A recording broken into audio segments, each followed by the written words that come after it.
Google విషయంలో Chandrababu credit చోరీ చేశారన్నారు జగన్. ఆడో ఎదవా, మటన్ ఎక్కువ, మెదడు తక్కువ.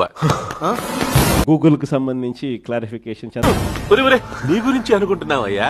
100 ఏళ్లు ఏమిటి ఇలా వచ్చావు? చంద్రబాబు నాయుడు అనే వ్యక్తి ఏ రకంగా క్రెడిట్ చోరీ చేస్తాడు అనేది కూడా చెప్పారు. ఏమైంది? కొబ్బరి చిప్పకి కోతి దొరికినట్టు చేస్తాడు. డేటా సెంటర్ అనే దానికి ఫస్ట్ ఆఫ్ ఆల్ డేటా విశాఖపట్నంకు రావాలా కదా. నాకే అర్థం కావట్లేదు, ఇంకా జనానికి ఏమర్థం అవుతాయి? జనానికి అర్థమవుతుంది గురూజీ. సెంటర్లు వేస్తున్నావు అరే వస్తేనే కదా డేటా సెంటర్ అనేది వచ్చేది.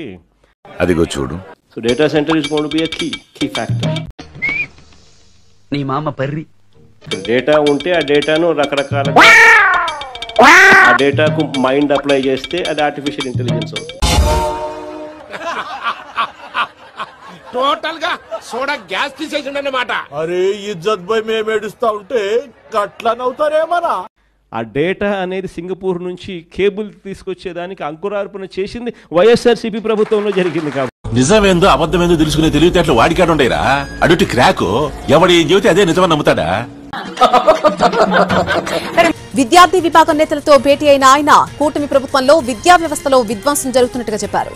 ఈ రోజు పిల్లలు చదవకూడదు, చదివితే వీళ్ళు ఎక్కడ గొప్ప వాళ్ళు అవుతారేమో అనే బాధ చంద్రబాబు నాయుడులో ఎక్కువగా అనిపిస్తుంది. కళ్ళు బాగా పెద్దవి చేసి చూడు. ప్రభు హరిరామ్ కృష్ణరాధం జగన్మోహన్ రెడ్డి. మేము ఇక్కడికి న్యూఢిల్లీలోకి వచ్చే ముందు నేను ఆ ఫ్లైట్ ఎక్కినప్పుడు చాలా ఎంజాయ్ చేశాను. ఎయిర్పోర్ట్ చూడడం కూడా నాకు ఫస్ట్ అనమాట. నేను అసలు నా కళ్ళ కూడా ఊహించలేదు నేను ఫ్లైట్ ఎక్కుతానా ఎక్కనని. ఇప్పుడు ఎక్కడ కొట్టాలరా నిన్ను? పట్టుకుంటే పని మార్గం లేదా? ఈ ప్రభుత్వం వచ్చిన తర్వాత సెప్టెంబర్ 30 దాకా 7 క్వార్టర్స్ ఫీజు రీయింబర్స్మెంట్ బకాయిలే. కానీ ఇంత అవకాశం ఇచ్చిన గవర్నమెంట్ ఆఫ్ ఆంధ్రప్రదేశ్ కి నిజంగా నా హృదయపూర్వక ధన్యవాదాలు. ఫైనల్ గా మేము ఇక్కడికి రీచ్ అయిన తర్వాత మమ్మల్ని స్వయంగా నారా లోకేష్ గారే ఎడ్యుకేషన్ మినిస్టర్ క్షేమంగా ఉన్నామా లేవా అని వారు అడిగారు. పద్ధతి ఆంధ్ర రాష్ట్రం గురించి మరీ ముఖ్యంగా నేను దేశం గురించి పెద్ద మాట్లాడదలుచుకోలేదు, కానీ నేషనల్ లెవెల్లో కాదు స్టేట్ లెవెల్లో 7 రాష్ట్రంలో ఈరోజు ఏం జరుగుతూ ఉంది, ఎలా జరుగుతూ ఉంది అన్నీ కూడా మీకు తెలియనేటివి కాదు.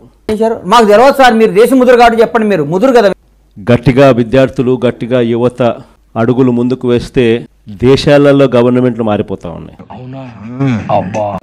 బంగ్లాదేశ్ లాంటి దేశాల్లో సైతం గవర్నమెంట్లను మార్చేసి కొత్త గవర్నమెంట్లు వచ్చేసే కార్యక్రమాలు జరుగుతాయి.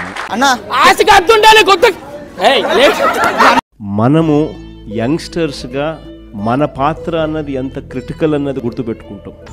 నీకు స్పాట్ నేను ఎడతాగా. ఒక అర్హత లేని వ్యక్తి, ఒక యువత భవిష్యత్తు గురించి మాట్లాడే అర్హత లేని వ్యక్తి నేనేనా? యువతని ఎలాగ ముందుకు తీసుకెళ్లాలనే అంశం మీద మాట్లాడడానికి అర్హత లేని వ్యక్తి జగన్మోహన్ రెడ్డి. జుట్టు ఉంటే ముడేసుకోవచ్చు, జుట్టు లేకపోతే ముడేసుకునేది ఏమి ఉండదు.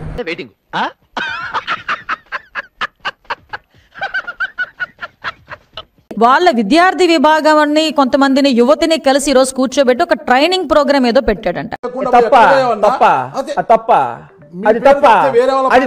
అసలు ఆ ట్రైనింగ్ పెట్టేదానికి నీకు అసలు అర్హత ఉందా? నేను జగన్మోహన్ రెడ్డిని అడుగుతున్నా.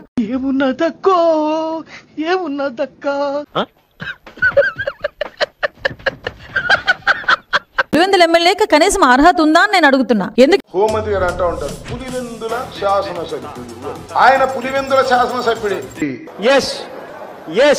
ఇప్పుడు ఎప్పుడు ఎప్పటికీ కూడా మాజీ ముఖ్యమంత్రి, గుర్తుపెట్టుకోండి, మాజీ ముఖ్యమంత్రి కుమారుడు. ఎక్కడికి వెళితే అక్కడ లక్షలాది వేలాది మంది జనం వచ్చేటటువంటి ఒక అద్భుతమైన అపూర్వమైన ప్రజాదరణ కలిగినటువంటి వ్యక్తి. వాళ్ళ 11 రావచ్చు, అది వేరే విషయం. 11 రావచ్చు, అది వేరే విషయం. ఆదోలు తిరిందా అరవకో మొన్న నాకెలాగే కాలింది. పాపం మా రమేష్, జోగి రమేష్, ఆయన కల్తీ మద్యంలో చాలా పెద్ద నిందితుడు. వాటిలో అట్టాగే ఉంటది, దానిలో కల్తీ ఉంటది. బ్రాండ్ బ్రహ్మాండంగా ఉంటది, దాంతో కల్తీ ఉంటది. మనం మార్చకపోతే ఈ వ్యవస్థ మారదు. ఏం చేస్తావరా? చంపుతావా? నరుకుతావా? ఏం చేస్తావు? మనం మార్చడానికి అడుగులు ముందుకు వేస్తేనే ఈ వ్యవస్థ మారుతుంది. మనం చూసేసి ఉన్నట్టు వదిలేసినామనంటే ఈ వ్యవస్థ ఎప్పటికీ ఇలాగనే ఉంటుంది. అయ్య బాబోయ్, మావును మరీ పెద్దట్ల రజనీకాంత్ లాగా మాట్లాడుకో. మ్యాచ్ అవుట్లా కొన్ని లక్షల కోట్ల విద్యార్థుల భవిష్యత్తుని నీ తాలూకా నాయకులు చేస్తున్న డ్రగ్స్ వ్యాపారానికి, గాంజా వ్యాపారానికి బలైపోతా ఉంటే నువ్వు ఏ సమాధానం చెప్తావు? మొట్టమొదటిసారిగా అడుగులు పడింది నిజంగా మన టైంలో పడ్డాయని చెప్పి మాత్రం నేను గర్వంగా చెప్పగలుగుతాను. ఇంకెంత క్లియర్ గా చెప్పిన తర్వాత ఎంగిలి కాంచాల దగ్గర కుక్కలా ఇక్కడ ఎందుకు మనం? సో 12వ తారీఖు చేసే ఆ కార్యక్రమాలు చంద్రబాబు నాయుడుకి ఏ రకంగా షాక్ తగలాలి అని అంటే, మాట్లాడితే నెత్తురంటావు, బాంబులు అంటావు, లైఫ్ లో కనీసం కత్తెట్టుకున్నారా వాళ్ళకు మార్చిన తర్వాత దాని మీద కూడా గేరు మార్చి చంద్రబాబు నాయుడు మెడల్ వంచే కార్యక్రమం కూడా అక్కడ కూడా మొదలుపెట్టే కార్యక్రమం. చూడటానికి ఎలా ఉందో తెలుసా? పనికి మాలిన వాళ్ళందరూ చోట చేరి మాకు పని లేదు అని ప్రపంచానికి చాలా కలర్ఫుల్ గా చెప్తున్నట్టుంది. చూద్దాంలే. చూడటం కాదండి, మీరు చెయ్యాలంతే. సరే, మీరు ట్రై చేస్తారన్నారంటే అది ఓకే అయిపోయినట్టు.